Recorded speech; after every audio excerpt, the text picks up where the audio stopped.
এই রমজানে কলিজা ঠান্ডা করার জন্য এমন একটি ডেজার্টই কিন্তু যথেষ্ট। সারাদিন রোজা রাখার পরে আপনি জাস্ট এটা একটু ট্রাই করুন।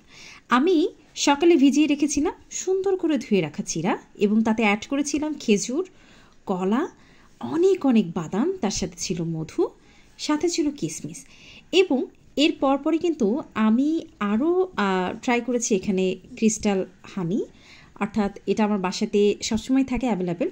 আপনার বাসাতেও আপনি রাখার চেষ্টা করবেন, তাহলে হবে কি এটা আপনার ক্লান্তি দূর করবে।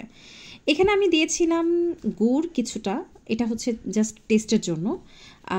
সাথে দিয়েছিলাম গুঁড়া দুধ। দুধটাও কিন্তু অপশনাল, আপনি দিতেও পারেন নাও পারেন। এখানে আমি আর একটু তরল করার জন্য কিন্তু আপনার লিকুইড দুধটাও এখানে অ্যাপ্লাই করেছিলাম। এরপরে এটাকে জাস্ট ব্লেন্ড করতে হবে। আপনি হাতের সাহায্যে যতটুকু পারেন করবেন। আমি চামচ দিয়ে করেছিলাম, পরবর্তীতে কিন্তু আমি এর টেক্সচারটা সুন্দর আনার জন্য হাতে ব্লেন্ড করেছিলাম। তো এটা খাওয়ার পরে আপনার কিন্তু মানে সারাদিনের ক্লান্তিটাই চলে যাবে।